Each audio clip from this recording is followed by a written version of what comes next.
Bima, Manda, Kak Heru titip coklatnya Buana dulu ya. Tolong dijaga baik-baik. Lah, memangnya Kak Heru mau kemana? Kak Heru mau jemput Buana dulu. Coklatnya jangan dimakan ya, oke? Oke, Kak.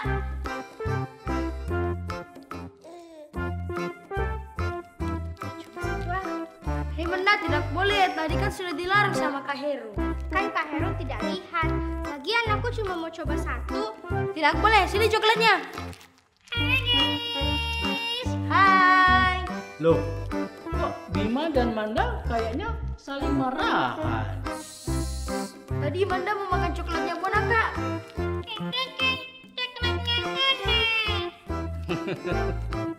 Manda, kita tidak boleh mengambil sesuatu yang bukan milik kita. Ya, itu namanya tidak jujur. Kalian mau tahu akibat perbuatan tidak jujur? Mau. Yuk, kita simak bersama-sama cerita Nenek Malomo dan sepotong kayu yang bersandar. Kerajaan Sidenreng adalah salah satu kerajaan di Sulawesi Selatan yang dikenal dengan kekayaan alam yang dimilikinya. Rakyat kerajaan Sidenreng hidup makmur dan sejahtera. Di kerajaan itu, seluruh tanaman tumbuh dengan subur. Hewan-hewan ternak juga tumbuh dengan sehat. Kerajaan Sidenreng dipimpin oleh seorang raja bernama Lapatiroi. Lapatiroi memiliki seorang penasihat kerajaan yang sangat hebat. Penasihat kerajaan itu bernama Lapagalla. Lapagalla diberi gelar Nenek Malomo. Nenek merupakan gelar yang diberikan untuk orang yang dihormati. Sedangkan Malomo berarti memudahkan. Di tangan Nenek Malomo, semua perkara menjadi mudah. Setiap kalimatnya adalah petuah, gerak-geriknya adalah teladan, gagasannya selalu jadi harapan. Wahai Nenek Malomo, tahukah engkau mengapa rakyat kerajaan Sidenreng dapat hidup dengan sejahtera? Tentu saja karena kekayaan alam yang kita miliki, Puang. Benar. Namun kekayaan alam saja tidak cukup jika kita tidak dapat menjaganya dengan baik. Kerajaan ini dibangun dari kerja keras dan kejujuran. Oh begitu, Puang. Memang benar bahwa kerja keras tanpa putus asa akan mendatangkan rahmat dari Tuhan. Pada suatu pagi, di kerajaan Sidenreng, seorang lelaki sedang asyik membajak sawah. Hari itu, ia ditemani oleh sepasang kerbau peliharaannya. Dengan tekun, lelaki itu membajak sawah menggunakan garu. Hingga menjelang siang, tanah bajakannya baru selesai seperempatnya. Tiba-tiba, salah satu mata garunya patah. Aduh, aku sungguh bersemangat hingga mematahkan garu ini. Aku harus segera memperbaikinya agar aku dapat menyelesaikan pekerjaanku. Lelaki itu berusaha mencari potongan kayu untuk memperbaiki mata garunya yang patah. Saat matanya liar mencari pohon di pematang sawah, tiba-tiba ia melihat sebuah tangkai kayu sebesar pergelangan tangan orang dewasa. Kayu itu bersandar di sebuah pohon yang tumbuh di kebun tetangga. Oh, nampaknya batang kayu itu cocok untuk dijadikan pengganti mata garu yang patah. Lelaki itu kemudian menjulurkan tangannya dan mengambil kayu tersebut. Tak cukup sejam, mata garu yang baru telah siap dipakai. Namun siapa sangka, kelak tangkai kayu tersebut akan membuat seluruh rakyat di kerajaan Sidenreng merana. Bahkan seseorang harus dihukum karenanya. Benar saja. Sejak kejadian itu, daun-daun meranggas. Padi yang sebentar lagi akan mengeluarkan bulir, kini menguning kering. Petak-petak sawah yang dulunya hijau dan subur, kini kering dan retak-retak. Sungai yang dulunya mengalir dengan jernih, kemudian berubah menjadi kering. Di mana-mana tercium bau bangkai dari hewan ternak yang telah mati karena kehausan dan kelaparan. Raja Lapatiroi menjadi gelisah. Wahai Nenek Malomo, apakah engkau tahu mengapa saya memanggilmu? Ya, Puang. Menurutmu, apa yang terjadi pada kerajaan kita? Saya tidak tahu, Puang. Yang saya tahu, seluruh rakyat kita menderita akibat kemarau panjang ini. Lantas, apa yang harus kita lakukan, Nenek Malomo? Puangku Lapatiroi, izinkan saya menemui rakyat. Saya akan berusaha mencari solusi dari permasalahan ini. Nenek Malomo lalu meninggalkan Sao Raja yang merupakan tempat tinggal Raja Lapatiroi. Ia berjalan dan terus berjalan menyusuri jalan besar yang mengarah ke bagian selatan kerajaan Sidenreng. Langkahnya tiba di bawah pohon beringin. Nenek Malomo kemudian beristirahat di bawahnya. Tanah di bawah pohon beringin itu kering kerontang. Hatinya merasa sangat perih. Ia lalu melantunkan doa kepada Tuhan. Oh keraing Tuhan, berilah kami harapan. Beri kami harapan di tengah cobaan yang kami hadapi ini. Nenek Malomo lalu mengentakkan kakinya di tanah yang kering itu. Tiba-tiba muncullah sebuah mata air di bekas pijakannya. Mata air itu membentuk genangan, lalu serupa kubangan, dan kemudian berubah menjadi sumur. Nenek Malomo merasa lega dan tidak henti mengucap syukur kepada Tuhan. Saya menamakan sumur ini Sumur Cita. Airnya memang tak bisa mengaliri sawah, namun paling tidak orang-orang dapat mengambil air minum di sini.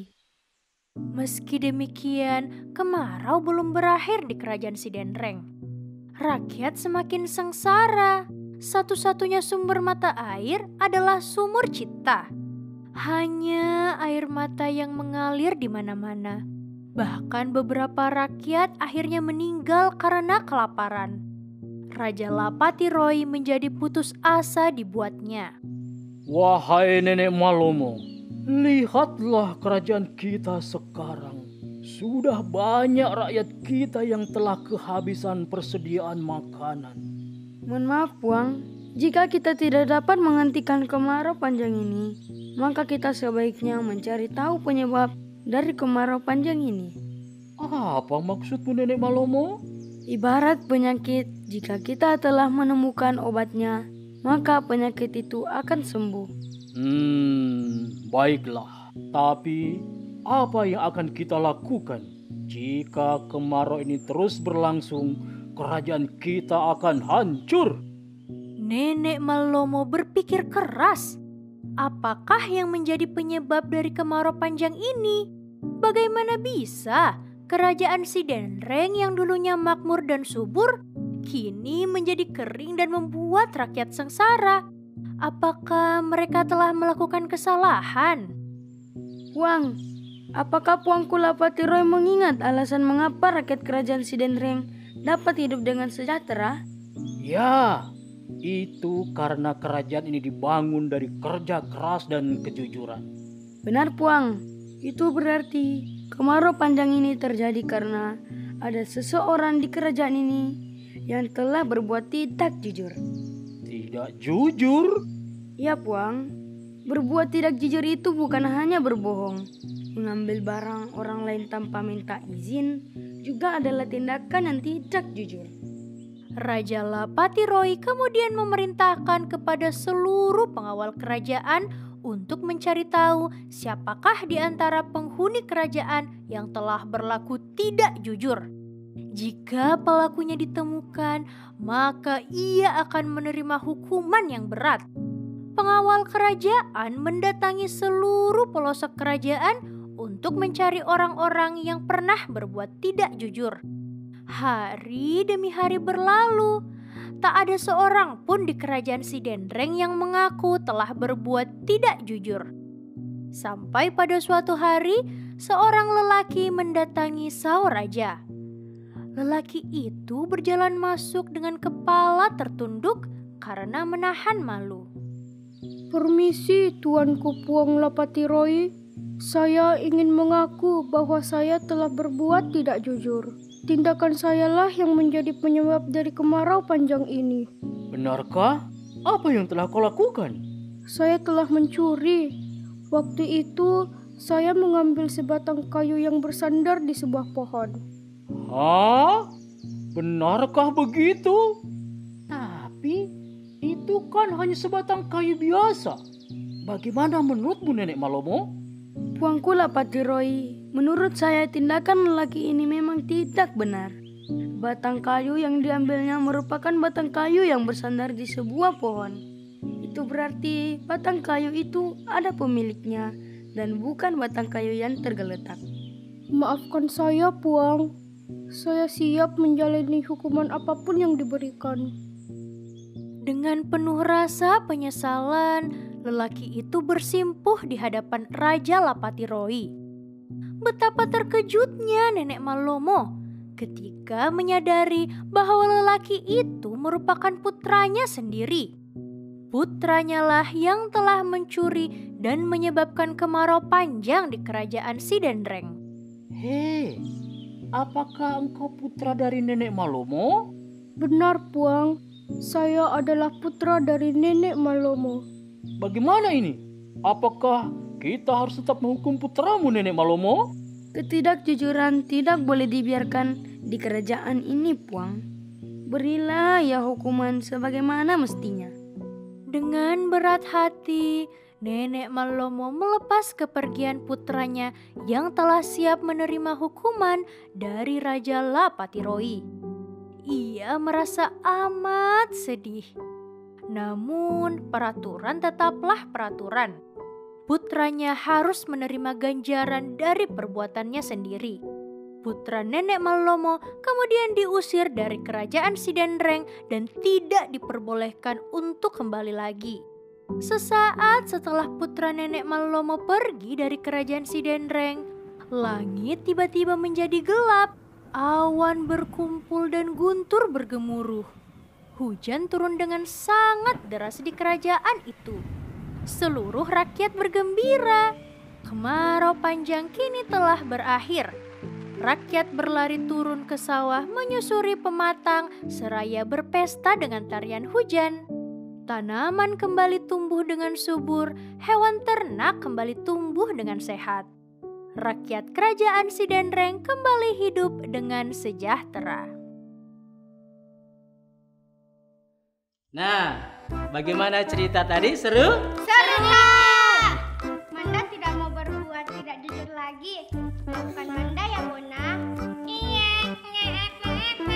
Ayo, makan coklatnya. Ayo. Pesan moral dari cerita Nenek Malomo tadi adalah yang pertama, kita harus terus bekerja keras tanpa putus asa agar memperoleh hasil yang baik. Yang kedua, kita harus bersikap jujur. Seperti tidak berbohong dan tidak mengambil barang milik orang lain. Benar. Nah, nantikan cerita-cerita selanjutnya ya. Sampai bertemu lagi.